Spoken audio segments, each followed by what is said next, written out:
আসসালামু আলাইকুম। এখন দেখবেন সংবাদ শিরোনাম। দীর্ঘ লাইনে দাঁড়িয়েও রাজধানীর অনেক পাম্পে মিলছে না তেল, বিপাকে যান চালকরা। আবার চালান এলে স্বাভাবিক হবে পরিস্থিতি। মানসিক স্বাস্থ্য হাসপাতালে মন্ত্রী প্রতিমন্ত্রীর ঝটিকা সফর, নোংরা পরিবেশ, বেডে ছারপোকা দেখে হতাশা। প্রতিকূলতা কাটিয়ে এগিয়ে যাচ্ছে বাংলাদেশের নারী। সহিংসতা রুখে দেওয়ার পাশাপাশি প্রয়োজন প্রথাগত দৃষ্টিভঙ্গির পরিবর্তন। ইরানের জ্বালানি স্থাপনাগুলো মার্কিন ইসরায়েলি হামলার লক্ষ্য, পাল্টা জবাবে পিছিয়ে নেয় তেহরানও। যুদ্ধের বিরুদ্ধে লন্ডন তেল আবিবে বিক্ষোভ। এতক্ষণ শুনছিলেন সংবাদ শিরোনাম, এবারে শুনবেন বিস্তারিত। গত কয়েকদিন ধরে হঠাৎ করে তেলের চাহিদা বেড়ে যাওয়ায় অনেক পাম্পেই মজুদ শেষ হয়ে গেছে। সকাল থেকে রাজধানীর বিভিন্ন এলাকায় পেট্রোল, অকটেন, ডিজেল পেতে অনেকেই এক পাম্প থেকে আরেক পাম্পে ঘুরতে হয়েছে। এতে করে ভোগান্তিতে পড়েছেন অফিসগামী চালক সহ সাধারণ মানুষ। চালকদের অভিযোগ, কিছু অসাধু লোক বাড়তি তেল সংগ্রহ করে খোলা বাজারে বিক্রি করছেন। অনেকেই সম্ভাব্য সংকটের আশঙ্কায় প্রয়োজনের তুলনায় বেশি তেল মজুত করায় পরিস্থিতি আরো জটিল হয়ে উঠেছে। এদিকে সংশ্লিষ্টরা বলছেন, গুজব অতিরিক্ত চাহিদার কারণে এই পরিস্থিতি। পাম্পগুলোতে জ্বালানি তেলের নতুন চালান আসতে নির্ধারিত পরিমাণে জ্বালানি তেল দেয়া হবে। কোথাও তেল পাচ্ছি না, সব জায়গায় বলে বন্ধ। আর ডিপুর যে গাড়ি আছে তেলের, ওরা বলতেছে ডিপুতেই তেল নেই, আপনাকে তেল করতে দেবে। গভর্নমেন্ট তো বলতেছে যে সংকট, মানে এতটা ক্রাইসিস না, কিন্তু পাম্পগুলো তো কোনো তেলই দিচ্ছে না। আমার চাহিদা আছে এখন আপনি 12,000 13,000 লিটার আমি ডেলি বেচতে পারবো। সেই ক্ষেত্রে আমি তেল পাইতেছি কত 9,000 লিটার। তা আমি আর 3,000 লিটার ঘাটতি কিভাবে পুরাবো? আর কিছু কিছু মোটর সাইকেল আছে, ওরা তেল লোড করে নিয়ে বাসা রেখে আবার আসে, ওই তেলটা ঘাটতি পড়ে গেল না। রাজধানীর বেশিরভাগ পাম্পগুলোতে একই রকম চিত্র, একই রকম অবস্থা, যেখানে 2 থেকে 3 কিলোমিটার করে দীর্ঘ যানবাহনের সারি অপেক্ষমান, যারা এই জ্বালানি তেলের জন্য অপেক্ষায় রয়েছেন। এখানেও ঠিক একই রকম দেখতে পাচ্ছেন যে একদিকে রয়েছে মোটরসাইকেল, যারা 2 লিটার করে রেশনিং পদ্ধতিতে আজকে জ্বালানি তেল পাচ্ছেন। এছাড়া প্রাইভেট কার যেগুলো রয়েছে তারা 10 লিটার করে, ইতিমধ্যেই যে মিটারটি রয়েছে সেখানে নির্ধারণ করে দেওয়া রয়েছে 10 লিটারের বেশি প্রাইভেট কার পাবে না এবং 2 লিটারের বেশি মোটরসাইকেলগুলো পাবে না। এর চেয়ে একটু বড় গাড়ি, অর্থাৎ এসইউভি যেগুলো 7 সিটার রয়েছে, সেই গাড়িগুলোর জন্য 25 লিটার পর্যন্ত জ্বালানি তেল বরাদ্দ রয়েছে। আমরা একটু কথা বলতে চাই এই পাম্পের ম্যানেজার যিনি রয়েছেন তার সঙ্গে। এখানে সহকারী ম্যানেজার, আপনার জানতে চাচ্ছিলাম যে আমরা দেখছিলাম এখান থেকে শুরু করে প্রায় 3-4 কিলোমিটার দীর্ঘ লাইন যানবাহনের, এই সকল যানবাহন কি জ্বালানি তেল পাবে কিনা আপনাদের পর্যন্ত? ইনশাল্লাহ পাবে ভাই, কোনো অসুবিধা না। আমরা যতক্ষণ ওপেন আছি আমরা তেল দিচ্ছি, আমাদের এখানে তেলের কোনো ক্রাইসিস নাই। যারা আসতেছে সবাই তেল পেয়ে যাচ্ছে ইনশাল্লাহ। আপনি বলছেন আপনাদের তেলের কোনো ক্রাইসিস নেই, কিন্তু সাধারণ দিনে যতখানি তেল লাগে, যখন এ ধরনের একটা আতঙ্ক ছড়িয়েছে মধ্যপ্রাচ্য সংকটকে ঘিরে, তখন আপনাদের জ্বালানি তেল বেশি প্রয়োজন পড়ছে কিনা? না না না, আর আমাদের তো সরকার নির্দেশনা দিয়ে দিয়েছে, আমরা সেই অনুযায়ী তেল দিচ্ছি। জাতীয় মানসিক হাসপাতাল পরিদর্শন করেছেন স্বাস্থ্যমন্ত্রী সরদার মোহাম্মদ সাখাওয়াত হোসেন। সকালে রাজধানীর জাতীয় মানসিক স্বাস্থ্য হাসপাতাল আকস্মিক পরিদর্শন করেন তিনি। এ সময় হাসপাতালের নানা অনিয়ম তার চোখে পড়ে।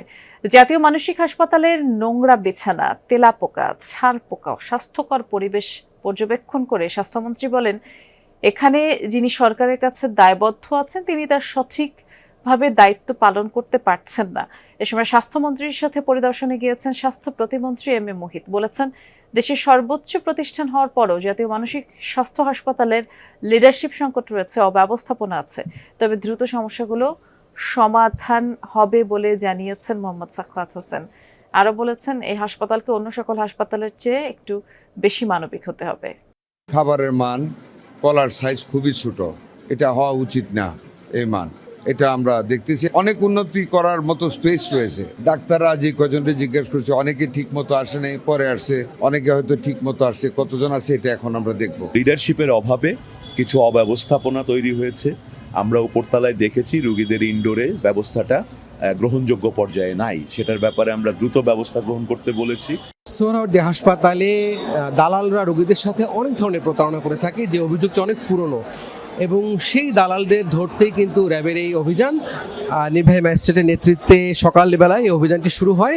এবং আমরা দেখতে পাচ্ছি হাসপাতালের সক্রিয় বেশ কয়েকজন দালালকে এরই মধ্যে র্যাবের সদস্যরা আটক করেছে।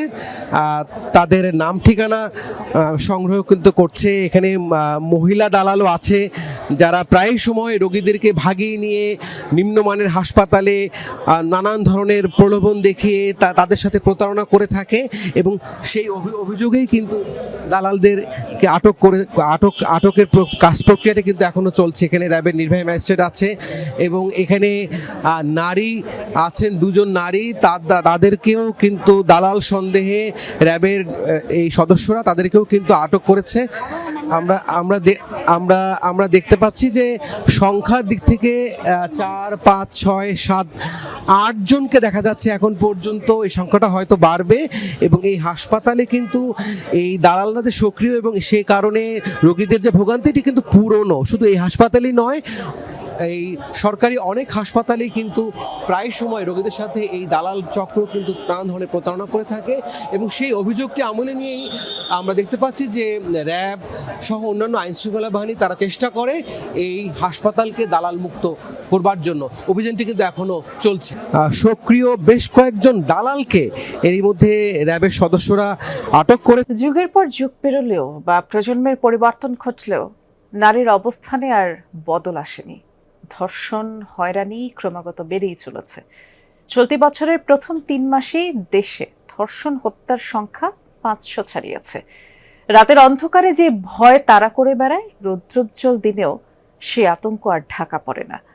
কন্যা সন্তান যাদের ঘরে, আতঙ্কের দিন কাটছে সেসব বাবারও। আর পুত্র সন্তানের অভিভাবকরাও বলছেন শৈশব থেকেই ছেলেকে শেখাবেন নারীকে সম্মান দেওয়ার বিষয়টি, তাহলে যদি ভবিষ্যৎ পরিবর্তিত হয়। ড্যানিয়েল আর সিয়াম ক্লাসে যাওয়ার পথে মাঝে মাঝে ক্ষণিকের যাত্রা বিরতি দেয় এখানে। কোলাহলে পূর্ণ শহর আর বাস্তবিকতার সব ভার কিছুক্ষণের জন্য ভুলে একটু শান্তির খোঁজ।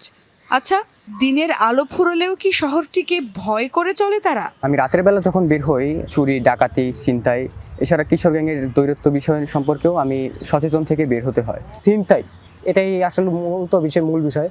একই মানসিক তৃপ্তির খোঁজে এই জায়গাটিতে বসে ইশরাত। ড্যানিয়েল আর সিয়ামের মতো দিনের আলোয় একা বসলেও আর চোখের চাহনিতে বিদ্ধ হয় তার প্রতিটি মুহূর্ত। সূর্য ঢলে পড়লে নানান শঙ্কার সঙ্গে যুক্ত হয় অতিরিক্ত আরও একটি ভয়, আর এই ভয় শুধুই তার পরিচয়ের জন্য। ছিনতাই, ডাকাতি এই ধরনের অনেক চিন্তা থাকে, তবে একজন নারী হিসেবে আমার আরেকটা এক্সট্রা চিন্তার বিষয় রয়েছে, সেটা হচ্ছে ইফটিজিং আর হ্যারাসমেন্ট। অবশ্য শঙ্কাহীন শৈশবে এসবের কোনো কিছুরই আঁচ লাগেনি ছোট্ট এই প্রাণে। তবে কন্যা শিশু হয়ে জন্মানোর ভারের কথা জানেন তার বাবা মা, তাই আগলে রাখতে হয় প্রতিটি সময়। সাম্প্রতিক ঘটনাগুলো ভীষণভাবে মানসিক পীড়ার কারণ হয়ে দাঁড়িয়েছে, জানান সেই কথাও। কর্মজীবনে থেকেও কিন্তু আমাদের ওখান থেকেও কিন্তু একটা টেনশন অল টাইম কাজ করে যে আমার বাচ্চাটা নিরাপদে